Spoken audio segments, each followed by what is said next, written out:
감사드립니다. 오늘 하나님께서 우리에게 주시는 말씀 봉독합니다. 전도서 5장 1절에서 7절까지의 말씀입니다. 구약 성경 제 성경은 953쪽입니다. 전도서 5장 1절에서 7절까지의 말씀입니다. 제가 봉독합니다. 너는 하나님의 집에 들어갈 때에 내 발을 삼갈지어다. 가까이하여 말씀을 듣는 것이 우매한 자들이 재물을 드리는 것보다 나으니 그들은 악을 행하면서도 깨달지 못함이니라. 너는 하나님 앞에서 함부로 입을 열지 말며 급한 마음으로 말을 내지 말라. 하나님은 하늘에 계시고 너는 땅에 있음이니라. 그런즉 마땅히 말을 적게 할 것이라. 걱정이 많으면 꿈이 생기고 말이 많으면 우매한 자의 소리가 나타나느니라. 내가 하나님께 소원하였거든 갚기를 더디하지 말라. 하나님은 우매한 자들을 기뻐하지 아니하시나니 서원하는 것을 갚으라. 서원하고 갚지 아니하는 것보다 서원하지 아니하는 것이 더 나으니 내 입으로 내 육체가 범죄하지 말라. 사자 앞에서 내가 서원한 것이 실수라고 말하지 말라. 어찌 하나님께서 내 목소리로 말미암아 진노하사 내 손으로 한 것을 멸하시게 하랴. 꿈이 많으면 헛된 일들이 많아지고 말이 많아도 그러하오니 오직 너는 하나님을 경외할지니라. 아멘. 옆에 있는 분들과 다시 한번 하나님을 경외합시다 인사하시기 바랍니다. 하나님을 경외합시다. 네. 사람에게는 각자에다 하나의 도토리알이 있습니다. 내 안에 도토리알이 있다는 것입니다.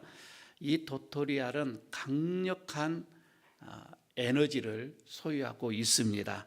비록 작은 씨앗이에요. 작은 열매이지만은 그것을 땅에 심으면은 생각할 수 없는 엄청난 새로운 세계가 펼쳐지게 되어집니다. 그것을 어디에 심느냐, 어떻게 심느냐, 이것이 문제가 되겠지요. 하늘의 도토리로서는 상상할 수 없는 떡갈나무가 생겨 나옵니다.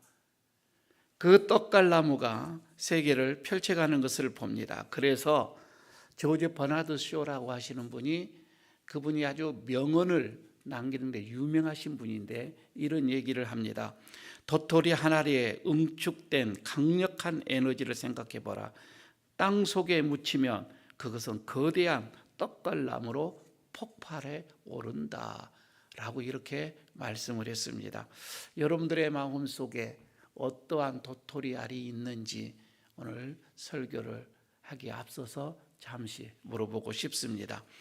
여러분, 우리는 귀한 손님, 그렇지 않으면 높은 사람 앞에서는 우리는 최대한 우리가 경의를 표합니다. 입는 옷부터 시작을 합니다. 정갈하게 입습니다. 단정한 몸가짐을 갖습니다. 예의를 바르게 합니다. 그리고 품이 있는 언어를 또 우리는 사용을 합니다. 그러면서 그 상대에 우리 경애를 표하기도 합니다. 하오나 세상의 모든 권력자보다도 더 위대하신, 비교할 수도 없는 그 만왕의 왕 하나님 앞에 우리가 섰을 때에 우리의 자세는 어떻게 해야겠는가 오늘 생각해 봅니다. 우리는 최고의 태도를 주님 앞에 경외하는 태도를 지녀야 할 것입니다. 우리의 마음을 다하고 성품을 다해서 주님 앞에 서야 할 것입니다. 하나님의 그 무조건적인 그 사랑, 그 구원, 그 은혜를 여러분 우리가 생각하면서 그 앞에 우리는 겸손하고 예의 바른 태도로 주님 앞에 나서야 된다 이 말입니다. 오늘 본문 속에서 전도자는 얘기합니다. 하나님께 나아간 자는 반드시 갖춰져야 할 중요한 자세, 그 태도에 대해서 오늘 말씀을 해주고 있습니다. 여러분은 어떠한 마음으로 오늘 하나님 앞에 나오셨는지, 그리고 지금 여러분들의 마음의 자세가 어떠한 것인지 오늘 말씀으로 통해서 한번 돌아보시기를 바랍니다. 먼저는 여러분 이렇게 오늘 말씀을 보면서 그 1절에는 내 발을 삼가라고 말씀을 하고 있습니다. 내 발을 삼갈지어다. 여러분 이 말씀은 하나님께 조심스럽게 행동하라 그런 뜻이 되겠죠. 여러분 이 발이라고 하는 것은 그 사람의 행위를 상징을 하고 있는 것입니다. 그래서 마음의 중심을 담아서 하나님을 경외하라 그런 뜻이 되겠지요. 힘들고 참 복잡하고 혼란스러운 이 시대를 지금 살아가는 여러분, 그러나 하나님을 잘 경외하는 여러분들이 되시기를 축복합니다. 어떠한 상황 속에서도 하나님을 잘 경외하는 성도가 되어져서 하나님께서 내려주시는 그 또한 놀라운 은혜를 늘 먹으면서 사는 그런 여러분들 되시기를 축복합니다. 자, 그러기 위해서 하나님을 잘 경외하는 성도들은 오늘 본문 속에서 보니 세 가지를 말씀해 주고 있습니다. 그 첫 번째가 말씀을 잘 들어야 한다는 것입니다. 말씀을 들어야 한다. 그 1절에 이렇게 말씀을 하고 있습니다. 너는 하나님의 집에 들어갈 때 내 발을 삼갈지어다. 그렇게 하면서 가까이 하여 말씀을 듣는 것이 이렇게 나오죠. 말씀을 듣는 것이 우매한 자들의 재물 드리는 것보다 낫다. 그들은 악을 행하면서도 이렇게 깨닫지 못한다. 이렇게 1절에 말씀을 하죠. 가까이 하여 말씀을 듣는 것 말입니다. 가까이 하여 말씀을 듣는 것. 여러분 이거는 우리가 말씀을 듣는 것으로 끝나는 것이 아니라 순종까지 의미하는 것입니다. 말씀을 그것을 듣고 그 말씀대로 순종하는 것, 이것을 내포하고 있는 말씀인데 언뜻 보면 사무엘상 15장에 있는 사무엘이 사울 왕에게 하는 말과 거의 비슷한 말씀입니다. 순종이 제사보다 낫고 듣는 것이 수양의 기름보다 낫다 라고 하는 말씀이 연상되어지기도 합니다. 그러니까 여러분 오늘 이 말씀은 우리가 형식적인 신앙생활을 하지 말라 이 말이에요. 형식적으로 하지 말고 정말 내실 있는 알맹이가 있는 그런 신앙생활을 해라 이렇게 말씀을 하는 거이죠. 이사야 선지자가 활동하던 그 시대 때에, 그 시대에는 유다 백성들이 너무나 타락했습니다. 그래서 그들은 하나님의 성전 마당, 이 발을 마당만 밟으면 하나님께서 나에게 복을 주실 것이다 이렇게 생각을 했었습니다. 형식적으로 제사를 드렸던 거예요. 마음에는 이미 하나님으로부터 떠났습니다. 그러나 형식적으로 보여지는 것으로만 이렇게 제사를 드리는, 아마 그런 모습과 오늘 이 말씀은 삼가 가까이 하여 말씀을 들을지어다, 어떻게 보면은 대조적인 그런 말씀이기도 합니다. 마음을 모아서 말씀을 듣습니다. 그리고 우리의 삶 속에서 그 말씀을 순종하면서 실천해 갑니다. 여러분 이게 하나님을 경외하는 것이다 이 말씀이에요. 진실한 성도는 뭐냐? 하나님의 말씀을 즐거이 기쁘게 듣는 것입니다. 그리고 자원해서 그 말씀에 순종하고 실천하는 것이라. 꼭 어떻게 보면 사막에서 목마른 사슴이 시냇물을 갈급해하는 것처럼 말입니다. 그리고 사랑하는 사람이 여인의 음성 듣기를 사모하는 그런 심정으로 우리 성도들은 하나님의 말씀 듣기를 즐거워하는 것입니다. 하나님의 말씀 듣기를 사모하는 것이다 이 말이에요. 오늘 여러분 우리가 주의 전에 올라왔습니다. 예배드리러 왔습니다. 나는 하나님의 말씀을 듣고 싶어, 그런 마음으로 오셔야 한다 이 말이에요. 헨리 나우넨이라고 하는 분, 여러분 우리는 참 잘 압니다. 이분이 우리 믿는 성도들에게 너무 영향력을 많이 끼쳤던 하버드대 그리고 예일대 이 교수거든요. 특히 신학을 가르치는 교수였습니다. 수많은 책들이, 영성이 있는 책들이 많이 나왔죠. 그래서 믿는 자들에게 어떤 그 영성 개발에 많은 도움을 주는, 그러니까 자타가 공인하는 정말 어디 보면은 존경받는 분입니다. 이분의 책으로 통해서 많은 사람들이 치유를 받습니다.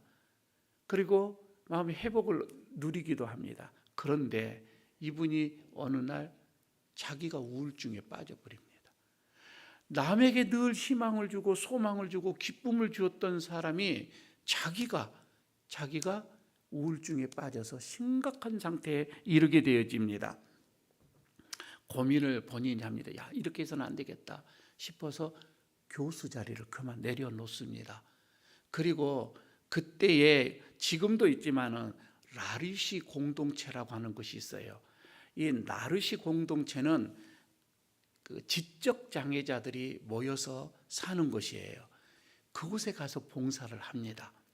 그런데 처음 방문을 했는데 거기 있는 분들이, 사는 사람들이 아저씨 누구요? 라고 이제 묻는 거예요. 그래서 나는 하버드대 교수였던 나위인입니다. 이렇게 얘기를 합니다. 그러니까 그분들이 하버드가 뭐 하는 곳이요? 하버드가 뭔데요? 라고 또 이렇게 물어보는 거예요. 충격을 받은 거예요. 그리고 그날 저녁에 이분이 일기를 이렇게 씁니다. 나는 오늘 놀라운 경험을 했다. 이 사람들은 내가 하버드대 교수인 것과 나의 많은 업적을 세운 것 알지도 못하고 그들은 나에게 관심이 없다. 이곳에서 나는 그저 나온일 뿐이다. 그냥 나온일 뿐이다. 이들은 나를 대하는 방식이 신이 인간을 대하는 방식과 거의 똑같다라는 생각이 들었다는 겁니다. 본인은 여기서 귀한 것을 깨닫습니다. 나는 아무것도 아니다. 그냥 내 명함이 중요한 것이 아니라 내 존재 자체가 중요하다는 거예요. 그래서 그는 거기에서 그냥 교수가 아닌, 그 많은 업적을 남겼던 그게 아닌 그냥 나훈이의 사람으로 살아갑니다. 그들과 함께. 그리고는 자기가 치유함을 받아요. 거기서 완벽하게 치유함을 받습니다. 여러분, 하나님 앞에 여러분 우리가 섰을 때에 우리의 직분, 우리의 공적 의미 없어요. 그게 중요한 것이 아니라 하나님 앞에서 내가 얼마만큼 하나님을 경외하느냐, 이게 중요하다 이 말이에요. 내가 얼마만큼 경외하는 마음으로 살아왔느냐, 이거예요. 내 명함이 중요한 것이 아니라 이거예요. 무엇도 여러분 믿음을 대신할 수가 없습니다. 믿음은 하나님을 가까이 하여서 듣는 것이에요. 하나님의 말씀을 듣는 거예요. 여러분, 이게 믿음이다 이 말입니다. 그러니까 하나님과 나 사이, 내 사이에서 그 무엇도 개입할 수 없도록 이 말씀을 듣는 것을 막을 수 있는 것이 없어야 된다 이 말이에요. 오로지 하나님의 말씀에 경청하고 청종할 수 있도록 중간에 뭐가 없어야 된다 이 말입니다. 우리는 그런데 가만히 생각해 보시기를 바랍니다. 우리는 교회에 오는 동기가, 하나님 앞에 오는 동기가 내 자신을 요구사항, 이것 때문에 오는 것이 아닌가? 그렇지 않으면 내가 누군가 위로받기 위해서 오는 것이 아닌가? 의무와 책무 때문에, 책임감 때문에 내가 오는 것이 아닌가? 이렇게 생각이 들 때가 많이 있을 것입니다. 여러분, 인간과 세상과 모든 것을 넘어 하늘로부터 들려오는 그 하나님의 말씀을 가까이 하는 그런 여러분들이 되시기를 축복합니다. 말씀을 들으십시오. 그래야 여기에서 역사가 일어나는 거예요. 뭐가 되든지. 두 번째는 말을 적게 하라고 하는 겁니다. 이제 마음이 좀 찔리신 분들이 많은 것 같아요. 여자 50세가 되어지면 비로소 입이 열린다고 얘기를 합니다. 50이 되시게 된 분들은 이해가 안 돼요. 정말 남자분들도, 남편 되신 분들도 이해가 안 돼요. 그러나 아내가 50이 넘어가면 비로소 이제 공감을 갖기 시작을 합니다. 정말이에요. 2절을 한번 보시기를 바랍니다. 너는 하나님 앞에서 함부로 입을 열지 말며 급한 마음으로 말을 내지 말며 하나님은 하늘에 계시고 너는 땅에 있음이니라. 그런즉 마땅히 말을 적게 할 것이니라. 사람이 하나님 앞에서 여러분 조급해하거나 그렇지 않으면 쓸데없는 말을 늘어놓지 말고 마음에 우러나는 말, 마음속에서 우러나는 말을, 진실한 말을 하라, 그런 뜻이 되겠지요. 오늘 이 말씀을 보면 그래서 이 언어의 경솔성, 그러니까 함부로 입을 연다 이 말입니다. 또 언어의 조급성, 급한 마음으로 말을 낸다 이 말이죠. 다변성, 그냥 말을 많이 해요. 말을 많이 해야만이 내 주장이 이루어진다라고 아마 생각하는 것인지, 그러나 여러분 이 경솔성이나 다급성이나 조급성, 이것을 조심해야 한다, 이렇게 말씀을 하고 있습니다. 좀 우리의 언어가 좀 덕스럽지 못해서, 그래서 은혜를 막고 은혜를 깨뜨리고 어떤 이 공동체 분위기를 다 망치고, 그래서 때로는 사람들에게, 상대에게 상처를 주고, 그래서 교회를 떠나게 하고, 여러분 이런 일들이 언어, 말에서부터 시작이 되더라 이 말입니다. 혹시 여러분 깨진 유리창의 이론이라는 것을 들어보신 적이 있는지요? 여러분 이것은 유리창에 어느 금이 이렇게 갔어요. 그러면 그것을 그대로 방치해 놓으면은 그 기점으로 해서 계속 더 금이 간다 이거예요. 그래서 결국 그 유리창은 깨지게 된다.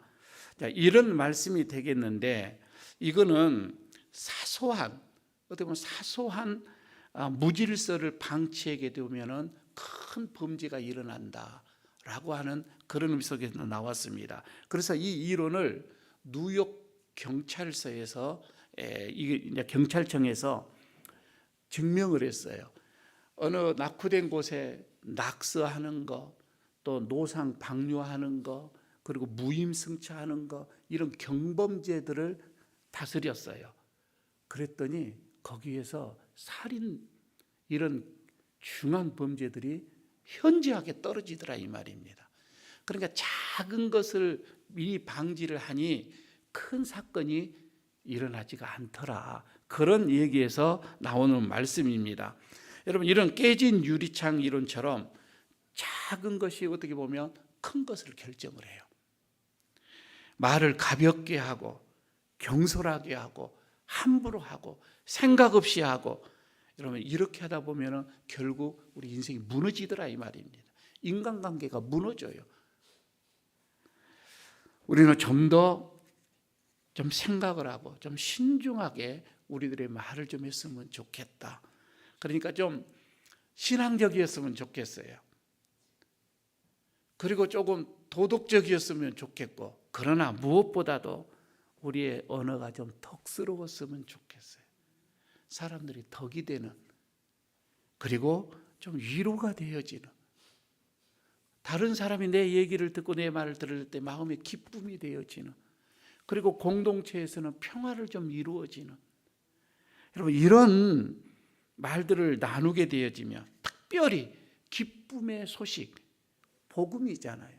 이런 기쁨의 소식을 이웃들에게 이렇게 전해줌으로 인해서 이게 여러분 하나님을 경외하는 자의 자세다 이 말입니다. 기쁨의 좋은 소식들 많이 하시고 사람들에게 덕이 되어지는, 위로가 되어지는 그런 말들을 하시기를 바라겠습니다. 하나 더 봅니다. 여기에서 하나님을 경외하는 자는 세 번째로 서원하는 것을 갚아라고 얘기를 합니다. 서원하는 것을 갚아라. 4절을 여러분 한번 보시기를 바랍니다. 내가 하나님께 서원하였거든 갚기를 더디하게 하지 말라. 하나님은 우매하는 자들을 기뻐하지 아니하시는 서원하는 것을 갚으라. 여러분 여기서 서원하다 이 말은 히브리 말로 나드르라고 하는 말인데, 이것은 맹세하다라는 말이 함축되어져 있습니다. 맹세한다. 그러니까 이스라엘 백성들이 하나님께서 주신 그 은혜, 그리고 어떤 그 축복, 여기에 대해서 감사하는 뜻에서, 그렇지 않으면은 또 은혜를 받기 위해서, 복을 받기 위해서 행해지는 하나의 행위입니다. 서원은요, 율법서에, 이 율법에 보게 되면 민수기가 아니라 율법 이런 게 나와 있는데, 거기에서 보기는 반드시 갚아야 된다. 이것이 해로울지라도, 나에게 해로울지라도 갚아야 된다. 그래서 입다 선지자는 자기의 딸을 서원을 문에서 바치는 그런 경우도 있기도 하지요. 서원에는 여러분 이 네 가지 종류가 있습니다. 잘 한번 보시기를 바랍니다. 그냥 두리뭉실이 아니라 가만히 보게 되면은 네 가지의 종류가 있는데, 첫 번째는 하나님께 복을 내가 요구합니다. 하나님, 이 복을 좀 주십시오. 이런 축복을 주시면 내가 이렇게 하겠습니다. 쌍방적 목적이죠. 이것을 갖다가 쌍목적 소원이라고 얘기를 합니다. 영어로서는 주시면 하겠습니다. 별로 좋은 것은 아닌 것 같아요.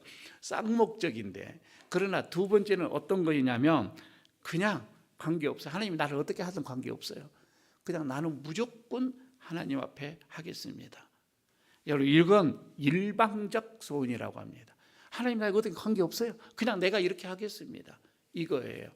일방적 소원. 내 감정, 내 감동이에요. 그냥 내가 하고 싶어서 하는 거예요. 세 번째는 하나님의 은혜에 대해서, 너무 하나님의 은혜가 커, 너무 하나님의 은혜가 내 삶 속에 깊이 침투해서 내가 감당할 수가 없어, 이대로 있을 수가 없어. 그래서 하나님 앞에, 하나님 나는 이렇게 살아가겠습니다. 감사의 소원이에요. 저는 이게 가장 좋다고 봐집니다. 감사의 소원. 그러나 네 번째는 또 이런 것도 있어요. 우리 어떤 신앙의 공동체 안에 이렇게 하면 유익이 되거든. 이렇게 하면 우리 신앙 공동체 안에 모두가 다 어떻게 보면 각성이 되어지기도 하고, 또 절제가 이루어지기도 하고, 이런 공동체를 위해서 내가 소원하는 것도 있습니다. 여러분, 이것을 어떻게 보면은 공동체를 위한 소원, 뭐 이렇게도 되겠지만, 그러나 이런 보편적으로 이런 네 가지의 종류가 있습니다. 제일 좋은 거는 은혜에 너무 감사해서 드려지는 소원이 좋겠지요. 무엇보다도 이거는 전체적인 거 보면 최종적인 목적이 뭐예요? 하나님을 경외하고 하나님께 모든 것을 올려드리는 이런 의미가 돼야 되겠지요. 하나의 생각나는 얘기가 있습니다.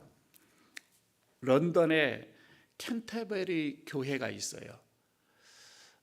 여기에 니콜라이라고 하는 집사가 있는데, 아마 우리 인터넷 쳐도 잘 나와요. 실제 있었던 일이기 때문에. 이분이 17살에 그 교회의 관리 집사로 취직이 되어집니다. 17살에. 그리고 평생을 교회 관리를 합니다. 청소를 합니다.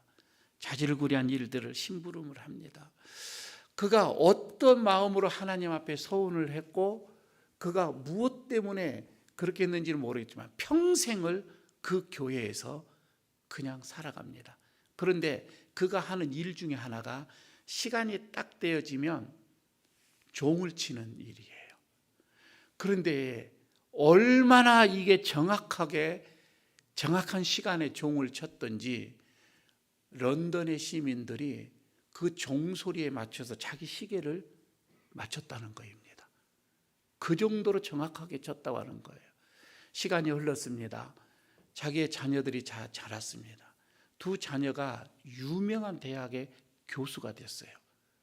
그리고는 자녀들이 이제 아버지께 얘기합니다. 아버지, 이제 일 그만두셔도 됩니다. 우리가 편히 모시겠습니다. 그렇게 얘기를 합니다. 그때에 니콜라이가 아니야, 나는 이 일을 끝까지 할 것이다. 그렇게 얘기를 하거든요. 76세까지. 그런데 이분이 노안이 됐어요. 그리고 임종을 맞이하게 됐는데 가족들이 다 모였습니다. 임종을 지키기 위해서 모였는데 그때 종치는 시간이 된 거예요. 이분이 그 자리에서 일어납니다. 그리고 다시 옷을 갈아입습니다. 비틀거리면서 다시 종을 칩니다. 그리고 얼마간에 좀 더 있다가 그 종탑 밑에서 세상을 떠납니다.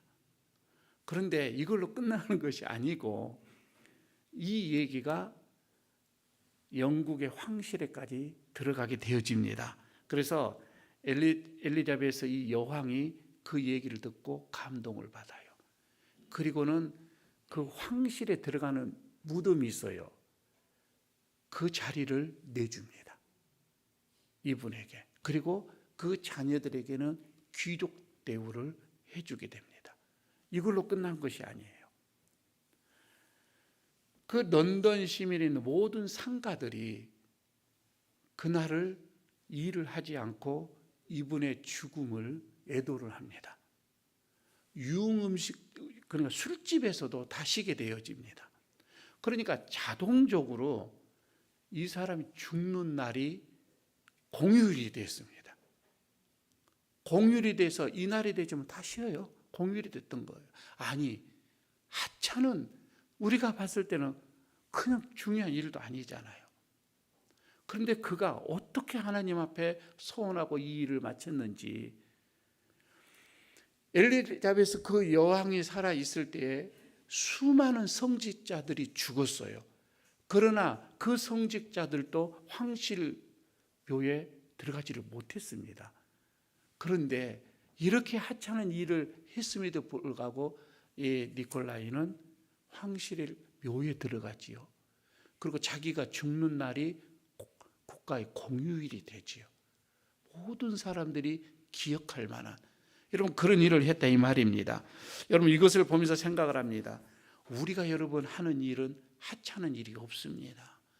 특히나 하나님 앞에 여러분 우리가 드려지는 그것이 작은 청소다 할지라도, 저 화장실 청소다 할지라도, 여러분 우리가 드려지는 하나님의 일은 하찮은 것이 아니에요. 그래서 여러분 나에게 맡겨지는 일은 이 니콜라이처럼 정말 충성되어 하시기를 바랍니다. 많은 사람들에게 감동을 주고, 야, 어떻게 저런 일을 하냐, 감동을 주고 그리고 구원을 주는 그런 성도들이 되시기를 바라겠습니다. 하나님 앞에서 소원하는 것을 갚을 뿐 아니라 내가 하나님 앞에서 받은 그런 직분, 그것이 하찮으다 할지라도, 작은 것이다 할지라도 최선을 다하여서 충성되이 여러분 이것을 행하시기를 바랍니다. 무엇보다도 자녀들에게 여호와를 경외하는 것이 어떠한 것인가를 내 삶 속에서 보여줘야 합니다. 그래서 자녀들이 하나님을 경외하는 것은 이런 거구나, 말로가 아니라 우리의 삶 속으로 그들이 받아야 되고 배워야 되고 그들의 머릿속에 그대로 남아야 된다 이 말입니다. 사랑하는 일성도 여러분, 오직 하나님만 경외하십시다. 말씀을 들으시기를 바랍니다. 말을 적게 하시기를 바랍니다. 그리고 소원하는 것이 있으시면 갚으시기를 바랍니다.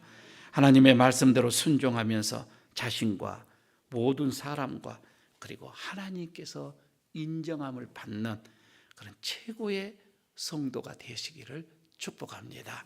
아버지 하나님, 오늘 하나님만 경외하는 이런 성도, 그래서 하나님이 기뻐하시고 또 모든 사람들 앞에 존경함을 받는 믿음의 사람들이 되어지기를 원합니다. 우리에게 다시금 신앙의 옷깃을 여미게 하시고 다시금 남은 삶을 믿음으로 살 수 있도록 말씀을 더 가까이 하게 하시고 언어를 우리가 언행을 조심하게 하시고 무엇보다도 하나님 앞에 소원하는 것들 신실하게 우리가 갚아가며 살아가는 우리 모두가 되게 하여 주시옵소서. 예수님 이름으로 기도드리옵나이다. 아멘.